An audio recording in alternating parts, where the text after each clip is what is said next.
Alhamdulillah. Wassalatu wassalamu ala Rasulillah Sayyidina wa maulana Muhammad ibni Abdillah wa ala alihi wa sahbihi wa man tabi'ahu wa mawalah. Ashhadu an la ilaha illallah wahdahu la sharika lah wa ashhadu anna sayyidana Muhammadan abduhu wa rasuluhu la nabiyya ba'dah. Allahumma salli ala sayyidina Muhammadin nabiyil ummi wa ala alihi wa sahbihi wa barik wa sallim. Qala Allah Ta'ala fil Qur'anil azim wa huwa asdaqul qailin. A'udzu billahi minasy syaithanir rajim.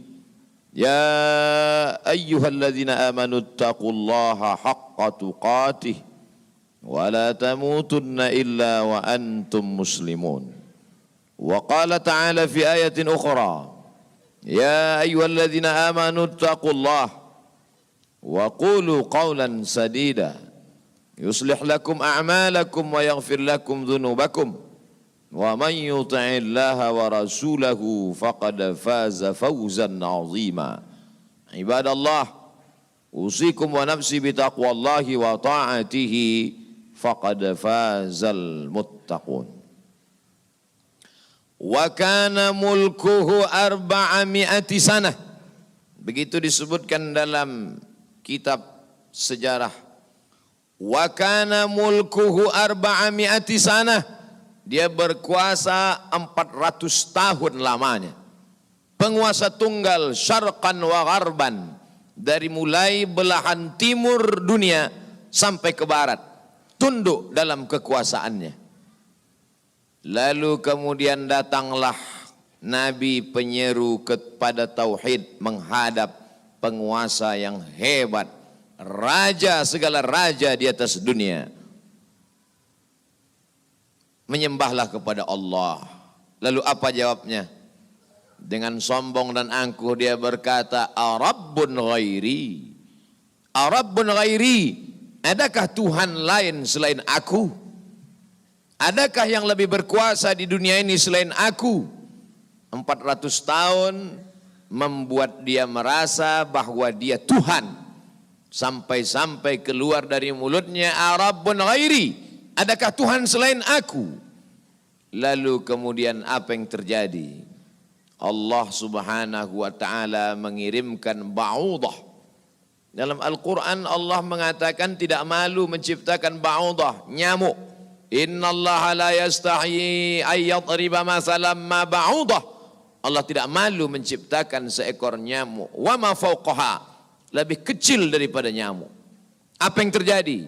Nyamuk itu masuk ke dalam lubang hidungnya. Terus ke dalam batang hidungnya. Sampai ke otaknya. Dan nyamuk itu pun menggigit otak di kepalanya. Lalu kemudian dia mengambil martel memukul-mukul kepalanya. Sampai orang-orang di sekelilingnya menyangka dia gila. Sampai dia habis usaha. Makin sakit.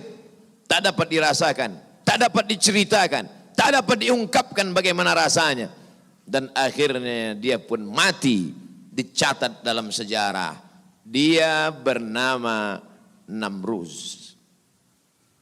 Begitu Allah bercerita tentang orang-orang angkuh dan sombong. Dia tidak mati disambar petir. Dia tidak mati ditimpa batu besar. Dia tidak mati karena sesuatu yang hebat. Tapi dia mati karena makhluk yang hina. Yang kita pun dapat membunuhnya dalam satu kali tepukan. Berpuluh nyawa nyamuk akan mati. Tapi begitu Allah Ta'ala ingin menunjukkan kesombongan, keangkuhan orang-orang yang merasa dirinya Tuhan. Jawabannya adalah kuasa Allah Subhanahu wa Ta'ala. Hari berganti, musim berubah. Dunia ini diisi oleh orang-orang yang angkuh dan sombong. Selesaikah dunia dengan matinya Namruz? Tidak. Lahir lagi generasi yang lebih canggih daripada Namruz. Lebih kejam daripada Namruz. Apa yang dia lakukan? Yuzabbihuna abna'ahum wa yastahyuna nisa'ahum. Lebih sadis daripada Namruz. Anak laki-laki disembelih hidup-hidup, anak perempuan dibiarkan karena tidak melawan.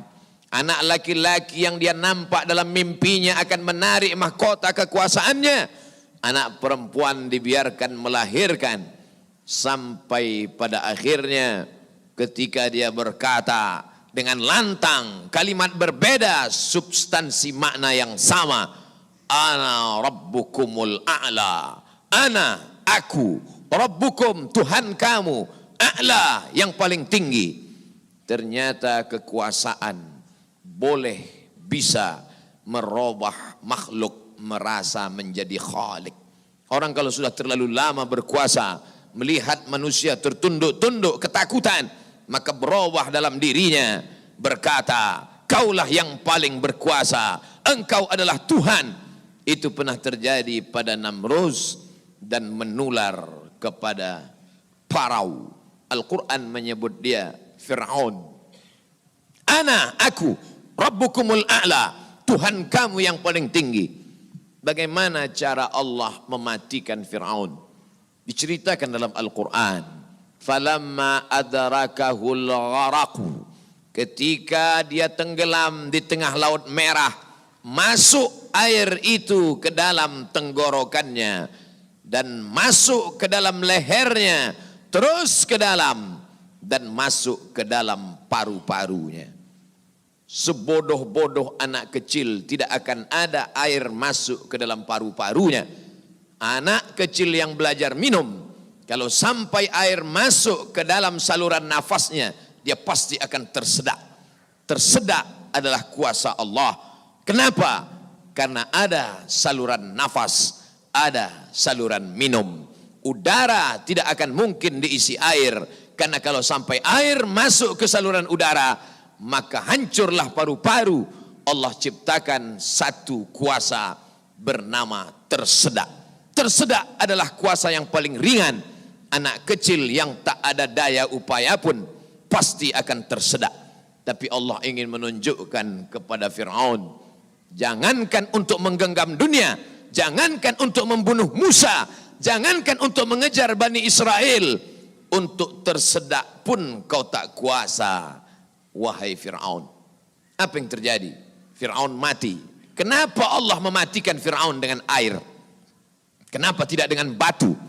Kenapa tidak dengan petir yang menggelegar? Mengapa dengan air? Karena dulu bayi yang tak berdaya itu dihanyutkan ke tengah air. Wa auhayna ila ummi Musa, kami wahyukan, kami ilhamkan, kami bisikkan ke hati ibu Musa, an ardi'ihi, susukan anakmu. Fa in khifti alaihi, kalau kau takut anakmu ini akan disembelih Fir'aun, fa alqihi fil yammi, hanyutkan dia ke sungai. La takhafi, jangan kau takut, wala tahzani, jangan kau sedih, inna radduhu ilaiki, kami akan mengembalikannya kepada engkau sesuai dengan cerita yang kami kehendaki. Waja'iluhu minal mursalin, dan kami akan menjadikan dia salah satu daripada rasul yang kami pilih. 5 di antara rasul itu, salah satunya adalah Musa alaihi salam. Musa, bayi yang tak berdaya, dicampakkan ke laut, dicampakkan ke sungai Nil, selamat. Bayi yang tak dapat berenang, bayi yang tak ada kuasa, bayi yang tak ada daya upaya, selamat di atas air. Tapi penguasa, raja di atas raja, segalanya bukti-bukti kuasanya sampai hari ini menjadi bukti. Satu di antara 7 keajaiban dunia adalah piramid yang dibangun oleh Fir'aun. Tapi ternyata air yang dulu menyelamatkan bayi Musa, air yang sama menenggelamkan Fir'aun yang amat sangat berkuasa. Sekali lagi Allah ingin bercerita kepada manusia bahwa mudah bagi Allah melenyapkan makhluk-makhluk yang sombong, yang merasa diri gagah perkasa, manusia yang terkena penyakit amnesia, terlupa bahwa dia hanyalah makhluk, paru-parunya ciptaan Allah, udaranya titipan Allah, hembusan nafasnya dan tarikannya semua atas kuasa Allah. Mestinya dia berkata, la haula wa la quwata illa billah. Berakhir episode Fir'aun. Selesaikah dunia? Tidak. Muncul lagi mereka yang sombong-sombong. Macam-macam nama sejarah mencatat. Abu Lahab dengan bangganya berkata, sebelum Abu Lahab datang lagi seorang pria perkasa dengan tentara bergajahnya bernama Abrahah. Dia ingin memindahkan Ka'bah karena baginya bisnis di Makkah harus dialihkan. Nun jauh di Yaman berseberangan dengan Laut Merah menyeberang ke Afrika. Maka ini Ka'bah harus dihancurkan. Dia bawa pasukan bala tentara. Sampai akhirnya pasukan gajah tidak ingin bergerak. Gajah makhluk Allah, binatang, tahu mengenal Allah subhanahu wa ta'ala. Dia paksa gajah itu berdiri dengan pawang-pawangnya.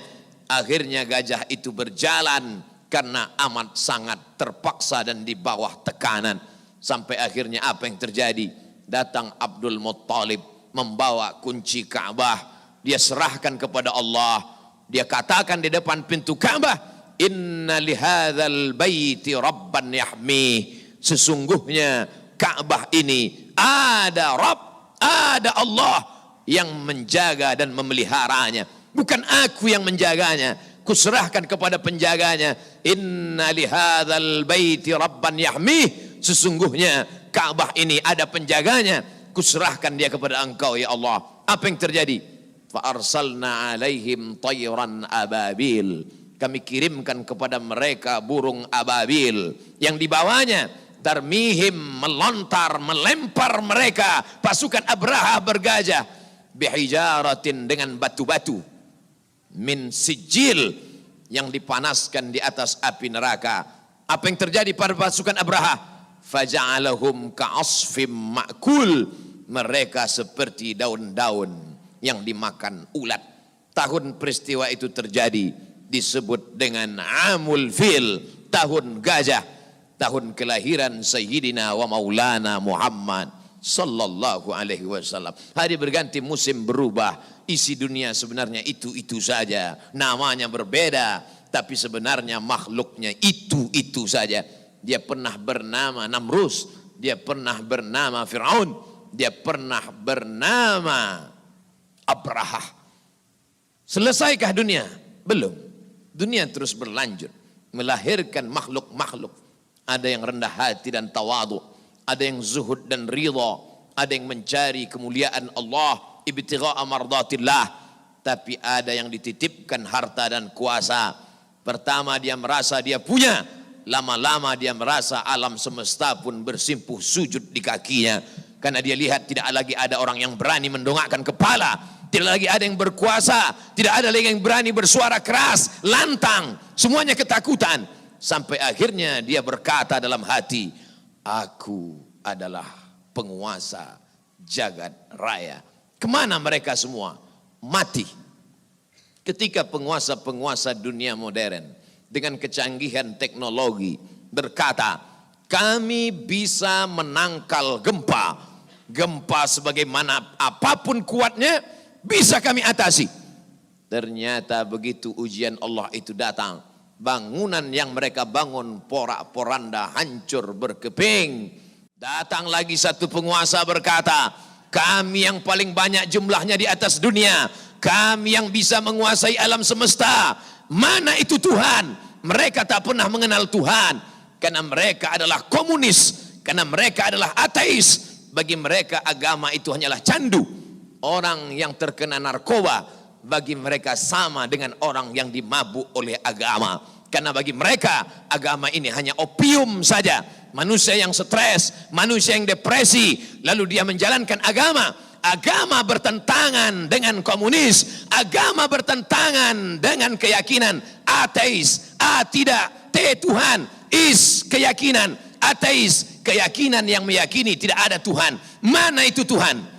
Tidakkah kita melihat ucapan mereka sama seperti ucapan Fir'aun, yang keluar dari mulut mereka sama seperti yang keluar dari mulut Namrus? Mana kuasa Allah? Allah mengirimkan bakteri-bakteri kecil, kuasa itu pun roboh, hancur berkeping. Barakallahu li wa lakum fil Qur'anil azim. Wa nafa'ani wa iyyakum bima fihi minal ayati wa dzikril hakim. Wa taqabbala minni wa minkum tilawatahu. Innahu huwal ghafurur rahim.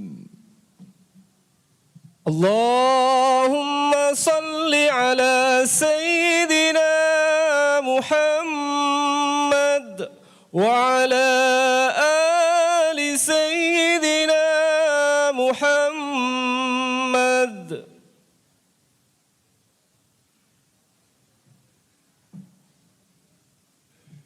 الحمد لله الذي بنعمته تتم الصالحات والصلاة والسلام على سيد السادات وعلى آله وأصحابه أهل الفضائل والكرامات. أشهد أن لا إله إلا الله وحده لا شريك له وأشهد أن سيدنا محمدا عبده ورسوله وصفيه من خلقه وخليله أدى الأمانة وبلغ الرسالة ونصح للأمة وتركنا على المحجة البيضاء ليلها كنهارها لا يزيغ عنها إلا هالك. قال الله تعالى في القرآن العظيم وهو أصدق القائلين: أعوذ بالله من الشيطان الرجيم، بسم الله الرحمن الرحيم، والعصر إن الإنسان لفي خسر إلا الذين آمنوا وعملوا الصالحات وتواصوا بالحق وتواصوا بالصبر. وقال تعالى في آية أخرى: إن الله وملائكته يصلون على النبي يا أيها الذين آمنوا صلوا عليه وسلموا تسليما. اللهم اغفر للمسلمين والمسلمات والمؤمنين والمؤمنات الأحياء منهم والأموات برحمتك يا أرحم الراحمين. اللهم أعز الإسلام والمسلمين واخذل الكفرة والمشركين ودمر أعداءك أعداء الدين. اللهم انصر إخواننا المجاهدين المستضعفين في فلسطين. اللهم انصر إخواننا المستضعفين في أيغور. اللهم انصر إخواننا المجاهدين المستضعفين في كل مكان من مشارق الأرض إلى مغاربها. اللهم انصرنا على القوم الكافرين، اللهم انصرنا على القوم المنافقين، اللهم انصرنا على القوم الظالمين، اللهم انصرنا على القوم الفاسقين. لا تدع لنا في مقامنا هذا وفي ساعتنا هذه ذنبا إلا غفرته ولا هما إلا فرجته ولا دينا إلا قضيته ولا مسافرا إلا وصلته ولا مريضا إلا شفيته ولا حاجة من حوائج الدنيا والآخرة لك رضا ولنا فيها صلاح إلا قضيتها ويسرتها يا أكرم الأكرمين. عباد الله، أوصيكم ونفسي بتقوى الله وطاعته فقد فاز المتقون. إن الله يأمر بالعدل والإحسان وإيتاء ذي القربى وينهى عن الفحشاء والمنكر والبغي يعظكم لعلكم تذكرون. فاذكروا الله العظيم يذكركم واسألوه من فضله يعطيكم ولذكر الله أكبر والله يعلم ما تصنعون. أقم الصلاة.